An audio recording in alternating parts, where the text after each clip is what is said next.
riapertura delle scuole a Vo di fronte al Presidente della Repubblica Mattarella e al Ministro dell'Istruzione Azzolina, l'intero Paese è mobilitato 7 mesi dopo lo scoppio dell'emergenza. Nell'ex zona rossa sui Colli Euganei anche il presidente del Veneto Zaia: torno sempre volentieri qui, sono quello che ha voluto fare i tamponi a Vo, quelli che hanno cambiato il corso della storia.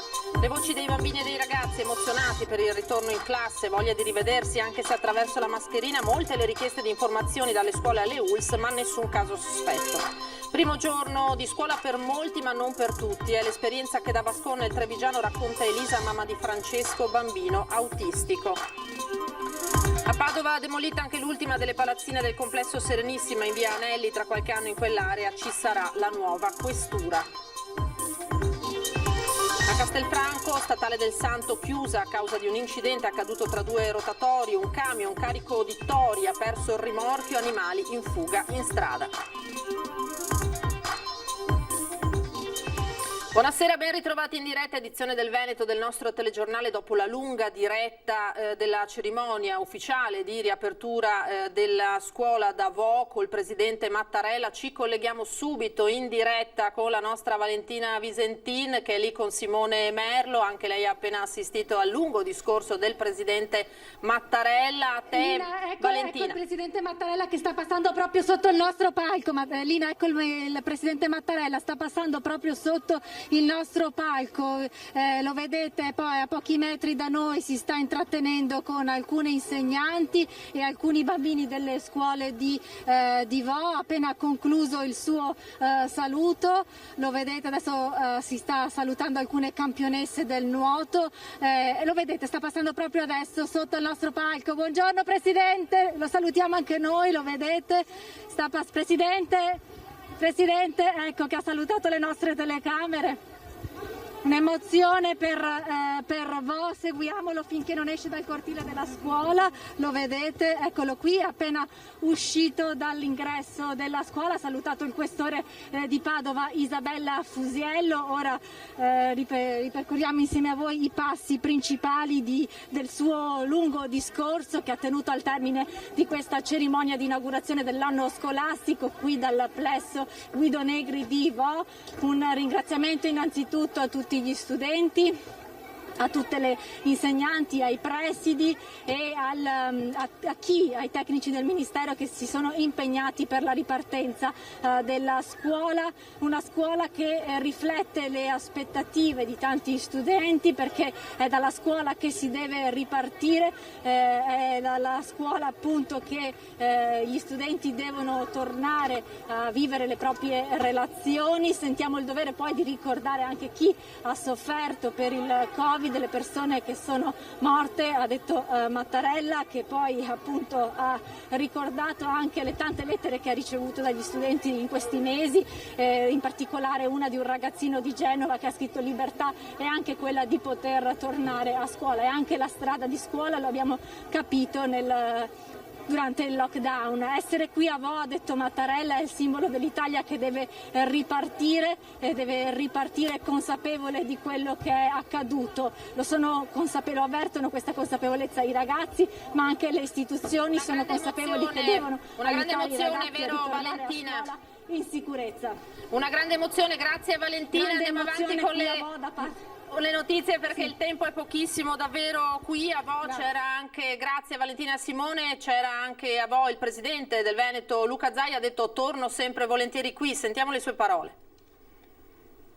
Un modello Vo con quello Veneto a livello nazionale. Guardate, per me è un'emozione, anche perché i cittadini mi hanno dimostrato il calore e direi che torno sempre con piacere qui. Io sono quello che ha voluto fare i tamponi a Vo, quei famosi 3.500 tamponi che hanno cambiato il corso della storia di questa regione e soprattutto del coronavirus. Rivede Mattarella, l'ultima volta l'ha visto a febbraio a Padova per la capitale del volontariato, oggi cosa dirà il Presidente? No, l'ho visto anche al Quirinale, nel senso che col Presidente ci parlerò, il Presidente sa benissimo quali sono le istanze, sa benissimo quanto abbiamo performato con il coronavirus e sa anche che questa è la terra dell'autonomia, questo è poco ma sicuro, e lo dimostreremo anche con le prossime elezioni. È una giornata diciamo bella perché è un giorno in cui tutto sommato la scuola è riuscita a partire, ma è anche il giorno da cui si comincia a guardare avanti a un autunno preoccupante. Qual è il messaggio? Che noi abbiamo schierato l'artiglieria pesante, avremo quantomeno una psicosi da coronavirus che è dettata da tutte le sindromi influenzali che dovremo analizzare e far subito la diagnosi differenziata. Siamo pronti, abbiamo 480.000 tamponi rapidi,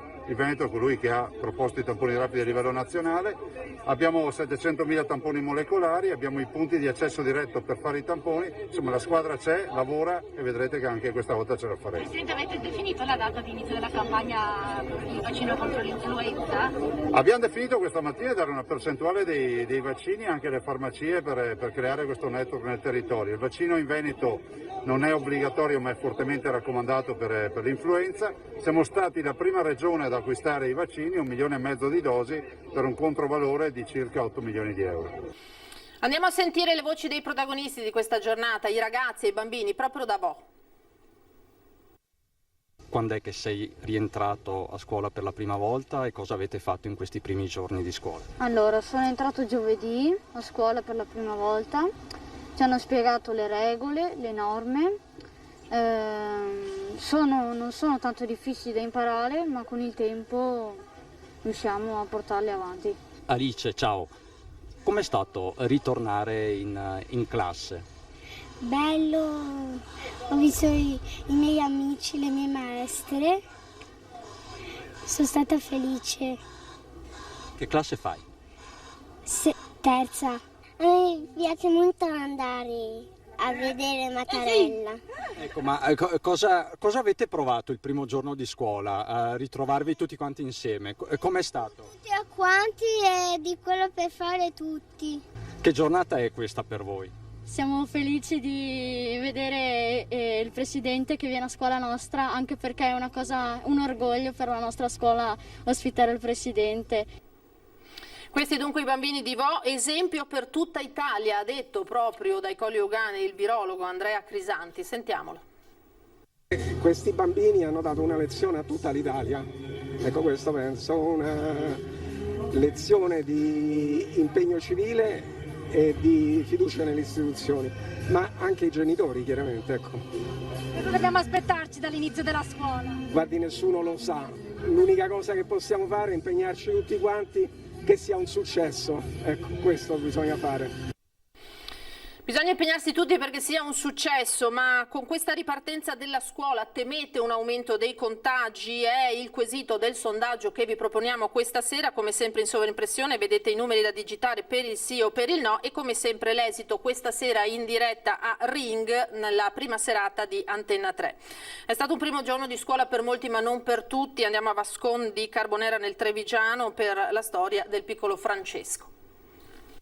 Succede che oggi milioni di bambini tornano a scuola, ma mio figlio non c'è tornato. Tutti a scuola, tranne Francesco. Lui il benvenuto degli insegnanti non l'ha ricevuto, così come non ha rivisto il volto dei suoi compagni né preso posto nella sua classe. Francesco è un bambino autistico e nell'anno del Covid, dopo 6 mesi di vuoto formativo, l'insegnante per lui ancora non c'è.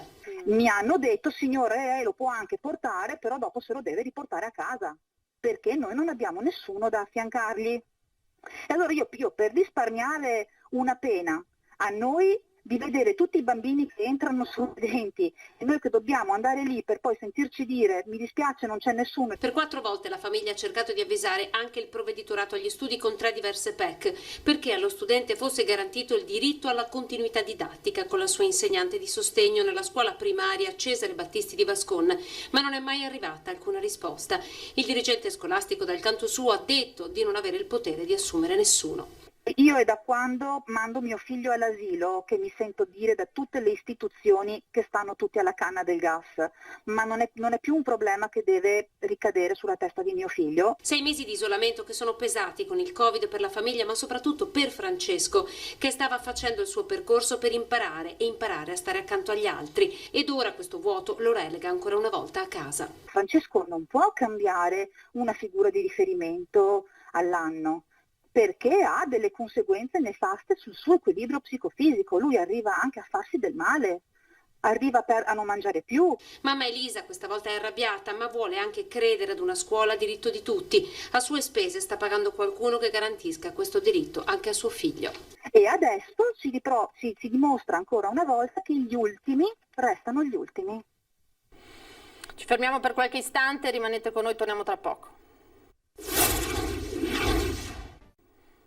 Edizione regionale del telegiornale di Antenna 3, andiamo alla cronaca con la tragica morte di un 50enne bresciano, un autista morto in un incidente stradale avvenuto questa mattina a San Giovanni Lupatoto nel Veronese sulla Transpolesana. Secondo quanto si è appreso, per un malore alla guida di un auto articolato ha perso il controllo del mezzo andando a schiantarsi contro un pilone. Era già privo di vita quando è stato estratto dalla cabina del mezzo.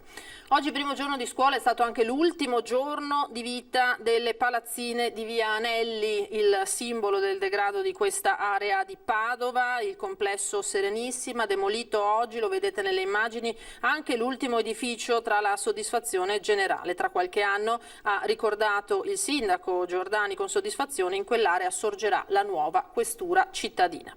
E per la cronaca c'è da segnalare un altro incidente insolito davvero sulla statale del Santo. Siamo a Castelfranco Veneto nel Trevigiano, dove si è ribaltato un auto articolato che trasportava mucche e tori. Alcuni purtroppo sono rimasti vittime dell'impatto violento con l'asfalto, altri sono stati inseguiti e recuperati perché in fuga in strada. Questa la cronaca, dobbiamo chiudere dopo la lunga diretta. Vi ricordo questa sera alle 21:15 l'attualità politica di Ring con Giacomo Possamai del PD, Maurizio Conte di Forza Italia, Elena Narocca del 5 Stelle, e dalle 21:45 anche Enrico Rinuncini del Veneto che vogliamo e Stefano Busolin della lista Zaia per parlare naturalmente dell'appuntamento elettorale e non solo. Chiudo qui, grazie per averci seguito, vi lascio al meteo, arrivederci.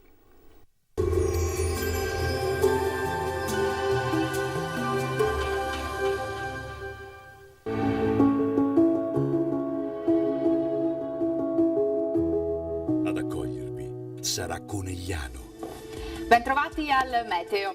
La presenza dell'anticiclone ci regala la cosiddetta estate settembrina, ma vediamo insieme il dettaglio di martedì 15. Sul Veneto condizioni di bel tempo, vedete, con ampio soleggiamento su tutta la nostra regione. Il cielo sarà sereno, al massimo poco nuvoloso, non sono attese precipitazioni. Contesto climatico piuttosto caldo ma gradevole, con temperature lievemente sopra la media del periodo, minime fino a 20 gradi, massime invece tra 27 e 31 gradi all'incirca. Ci spostiamo ora sul Friuli Venezia Giulia, dove avremo sostanzialmente la stessa situazione, con tanto sole su tutti i settori, il cielo sarà sereno o velato e anche qui non sono previste piogge. Temperature minime tra 17 e 22 gradi, massime invece sui 29-30 gradi. Diamo infine uno sguardo al Trentino Alto Adige, anche qui sempre soleggiato, qualche addensamento sarà possibile sui settori di confine ma senza conseguenze. Temperature minime sui 16 gradi, massime sui 28-29 all'incirca. Dal meteo di Antenna 3 per ora è tutto, grazie per l'attenzione e arrivederci al prossimo aggiornamento.